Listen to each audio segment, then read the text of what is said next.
Hi అండి అందరికీ కూడా. ఈరోజు మనం నేర్చుకోబోతున్న పాఠ్యాంశం నుంచి బిట్లు ఏంటంటే, ఏ పాఠ్యాంశం నుంచి అంటే మాతృభూమి 8వ తరగతి 2వ లెసన్ అయినటువంటి మాతృభూమి అనే పాఠ్యాంశం నుంచి కొన్ని ప్రాక్టీస్ బిట్లు అనేది చూసుకుందాం. ఫస్ట్ వన్, మాతృభూమి పాఠ్యాంశం ఏ ప్రక్రియకు చెందినది? కథానిక. మాతృభూమి పాఠ్యాంశం యొక్క ఇతివృత్తం ఏమిటి? దేశభక్తి, కుటుంబ విలువలు. మాతృభూమి పాఠ్యాంశం యొక్క రచయిత ఎవరు? పవని నిర్మల ప్రభావతి గారు. ఈ పాఠ్యాంశ ప్రశ్నలు చూసుకున్నట్లయితే, పద్మజ కొడుకు ఎవరు? పద్మజ కొడుకు సుధీర్. పద్మజ సుధీర్ను ఎలా బతకొచ్చని చెప్పింది? పద్మజ సుధీర్ను వ్యాపారంతో, ఆస్తులతో బతకొచ్చని చెప్తాది. మీకు చెప్పాను, ఈ పాఠ్యాంశం వివరంగా మీకు ప్లేలిస్ట్లోకి వెళ్ళి చూడండి. మాతృభూమి పాఠ్యాంశాన్ని మొత్తం గ్రామర్తో కలిపి, భాషాంశాలు, వ్యాకరణాంశాలు అన్నింటితో కలిపి మీకు పాఠ్యాంశాన్ని అందించడం జరిగిందండి. సో మీరు ఈ పాఠ్యాంశాన్ని ఆ పాఠ్యాంశం చివరి వరకు మీరు చూస్తే ప్రతి బిట్ని ఎవ్రీథింగ్ మీరు చేయగలుగుతారు. ఎప్పుడైనా ఒక విషయాన్ని కులంకసంగా నేర్చుకున్న తర్వాత ప్రాక్టీస్ బిట్లు చేస్తే మీకు ఈజీగా అనిపిస్తుంది, చేయడానికి కూడా కుతూహలంగా ఉంటుంది. సో ఇక్కడ సుధీర్ తల్లికి ఏం చెప్పాడు? సుధీర్ తల్లికి తాను సైన్యంలో చేరుతానని చెప్తాడు, కానీ చేరనివ్వదు ఆవిడ. సో రోసయ్య పెద్ద కొడుకు ఎవరు? రోసయ్యకు 5గురు సంతానం అండి. 5గురు సంతానంలో వీర అనేవాడు పెద్దవాడు. వీర ఉద్యోగంతో పాటు ఏ అవకాశం లభిస్తుందన్నాడు? వీర ఉద్యోగంతో పాటు మన దేశానికి సేవ చేసే అవకాశం కూడా లభిస్తుందని అంటాడు. నెక్స్ట్, వీర ఎందుకు నవ్వాడు? వీర ఎందుకు నవ్వాడంటే, యుద్ధం వస్తే తాను చనిపోతాడని తల్లి భయపడడం చూసి వీర నవ్వాడు. నెక్స్ట్ వన్, వీర ఇంటికి వచ్చిన ప్రతిసారి ఏమి తెచ్చేవాడు? స్వెటర్లు, మంచి బట్టలు, వాచీలు, తల్లిదండ్రులకు బట్టలు, కప్పుకొనే రగ్గులు. మీకు ఈ బిట్లు అనేవి కొంచెం ఈజీగా ఏదో కామెడీగా అనిపించవచ్చు. టెట్లో చిన్న చిన్న బిట్లు కూడా మనకు కన్ఫ్యూజ్ చేస్తాయండి. ఎవరు ఊహించనిది ఏమి జరిగినది? వీరారావు. చూడండి, ఇంతవరకు మనం వీరా అని చెప్పుకున్నాం. వీరారావుగా ఇక్కడ వీరారావుగా ప్రస్తావించడం జరిగింది. ఎందుకంటే ఆ అబ్బాయి సైన్యంలో చేరి వీరమరణం పొందుతాడు, సైన్యం కోసం చనిపోతాడు. చనిపోయిన తర్వాత ఆయన గురించి ఏర్పాటు చేసుకున్నటువంటి సభలో ఆయన్ని వీర అని కాకుండా వీరారావు అని సంబోధిస్తూ పిలుస్తారనమాట. వీరారావు చనిపోయాడు, మరణించారు అలా చెప్తారు. వీరారావు దేశాన్ని రక్షించే క్రమంలో అమరుడవుతాడని ఎవరూ కూడా ఊహించలేదు. ఎవరూ ఊహించింది ఏం జరిగిందంటే అలా, అంటే దేశాన్ని రక్షించే క్రమంలో సైన్యంలోకి వెళ్తాడు కానీ ఇలా చనిపోతాడని ఎవరు అనుకోరు, అమరుడవుతాడని. నెక్స్ట్, జిజియాబాయి వంటి వారు ఎవరు? జిజియాబాయి వంటి వారు ఎవరంటే చంద్రమ్మ. చంద్రమ్మ ఎవరు అంటే వీర యొక్క తల్లి. వీర యొక్క తల్లి చంద్రమ్మ. తండ్రి ఎవరు? ఇందాక చెప్పుకున్నాం కదా, తండ్రి ఎవరండి? రోసయ్య. చంద్రమ్మ తల్లి. ఆ తల్లి జిజియాబాయి వంటిది. ఎవరితో పోల్చారంటే జిజియాబాయి వంటిది. మీకు బాగా గుర్తుండాలండి ఆ విషయం, కొంచెం ఇంపార్టెంట్ అని బిట్టు. పద్మజ సభాముఖంగా ఏమి కోరింది? పద్మజ తన యొక్క కొడుకు సుధీర్ కొడుకుని మాత్రం సైన్యం పంపించదు, భయపడుతుంది. సైన్యంలో చేరితే ఏమైపోతాడని స్వార్థంతో ఆలోచిస్తుంది. కానీ వీర గురించి ఎలా ప్రస్తావిస్తుంది అంటే, సైన్యంలోనికి తన కొడుకుని పంపకపోవడం పెద్ద తప్పు అని, అందుకు తనని క్షమించాలని కోరుతూ సభాముఖంగా మాట్లాడుతుంది అన్నమాట. నెక్స్ట్, ప్రతి మనిషికి ఊపిరిగా నిలవాల్సినది ఏమిటి? దేశ సేవ. చూడండి, ఊపిరిగా నిలవాల్సింది ఏంటంటే దేశ సేవ. గోడ మీద వెలిగిపోతున్న ఫోటో ఎవరిది? వీరాది లేదా వీరారావుది. గోడ మీద వెలిగిపోతున్న ఫోటో అంటే ఆయన అమరుడవుతాడు కదండి. అమరుడైన తర్వాత వెలిగిపోతున్నా అని ఎందుకు ఇచ్చారంటే, ఆయన సైన్యం కోసం మరణిస్తాడు కాబట్టి అలా వెలిగిపోతున్నా అంటే ఆయన మరణించినప్పటికీ కూడా ఫోటోలో ఇంకా జీవించే ఉన్నాడు అన్నట్లుగా తెలియజేసే పదం అది, వీరాది. నెక్స్ట్, నామకరణం, కీర్తి, దండ అనునవి ఏ పదానికి నానార్థాలు? నామధేయము, కీర్తి, దండ అనునవి ఏ పదానికి నానార్థాలు అంటే పేరు యొక్క నానార్థాలు. కాలము, శపథము, ఆజ్ఞ అనునవి ఏ పదానికి నానార్థాలు? సమయం. మీకు నానార్థాలు గుర్తుపట్టాలంటే ఫస్ట్ వర్డ్ ఏముందో అది చూసుకోవాలండి. కాలం ఉంది, కాలంకి అర్థమైంది ఏంటంటే అది. లేదు సమయం యొక్క నానార్థాలు గుర్తించండి అన్నాను అనుకోండి, సమయంకి ఫస్ట్ వర్డ్ ఏదంటే ఆ మీనింగ్ అయిన వర్డే ఇస్తారండి. లేకపోతే ఆ 3 పదాలు ఇచ్చినా 2 పదాలు ఇచ్చినా అందులో అర్థవంతమైన పదం, దీనికి అవసరమైన అర్థవంతమైన పదం అనేది ఒకటి ఉంటుంది. కొంచెం మనకి డిఫరెంట్గా అనిపించేది వేరే అదర్ ప్లేసుల్లో వాడేటటువంటిది ఇంకో పదం ఉంటుంది.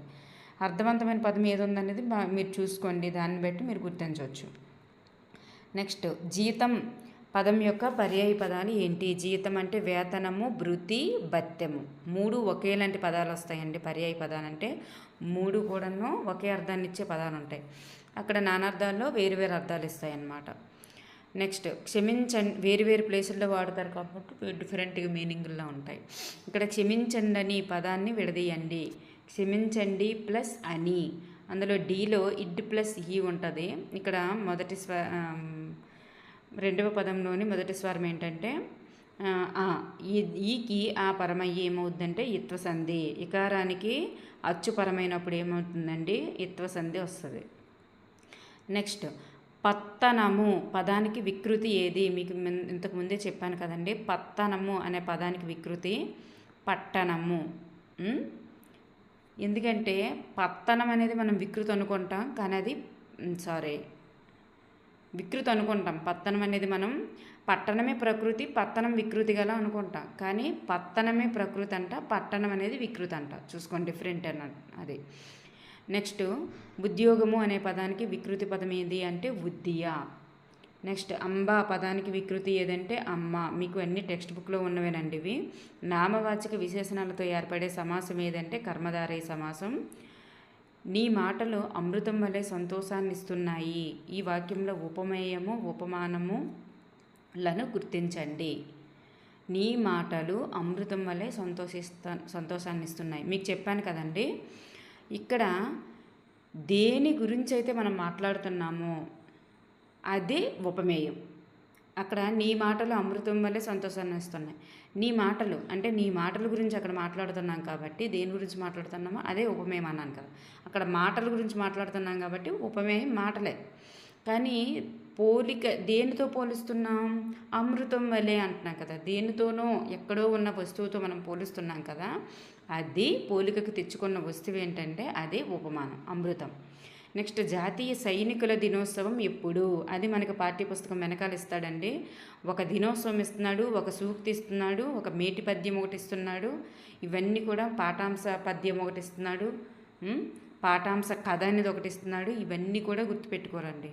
పాఠ్యాంశం వెనకాల ఉన్నటువంటి అంశాలన్నీ కూడా మనం నేర్చుకోవాలి. జాతీయ సైనికుల దినోత్సవం ఎప్పుడంటే జనవరి 15 జాతీయ సైనికుల దినోత్సవం. నెక్స్ట్, అందములు చింది తీరు తీయములు గల్గి అను పద్యం రాసినది ఎవరు? చెప్పాను కదా, పాఠాంశ పద్యం ఒకటి ఇస్తున్నారని. అది నాలం కృష్ణారావు గారు రచించారు. అందములు చిందు తీరు తీయములు గల్గి అనే పద్యం రాసింది నాలం కృష్ణారావు.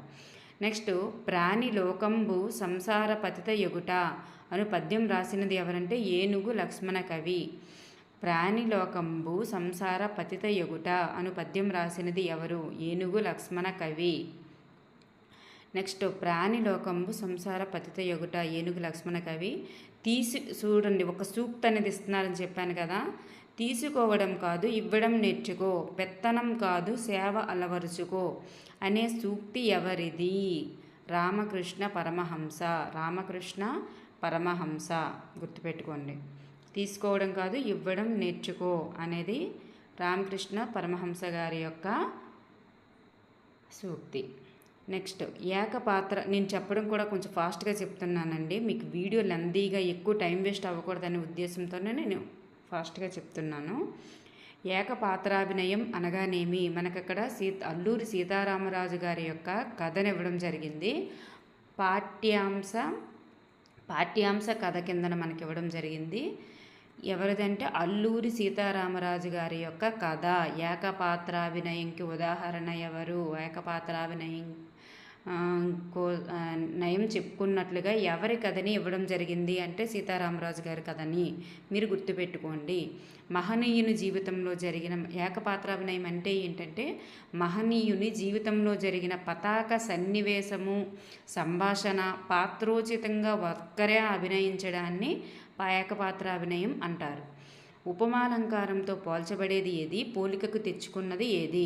ఇక్కడ ఏదైతే పోల్చబడతాదో, ఇక్కడ దేని గురించి అయితే మాట్లాడుతామో అదే ఉపమేయం. పోలికకు తెచ్చుకుంటాం లేదా ఎక్కడో ఉన్న వస్తువుతో పోలుస్తాం. పోలికకు తెచ్చుకోవడం అన్నా ఎక్కడో ఉన్న వస్తువుతో పోల్చడం అన్నా పోలికకు తెచ్చుకున్నది అంటే ఉపమానము. చూడండి, ఇక్కడ ఏదైతే పోల్చబడుతుందో అది ఉపమేయం.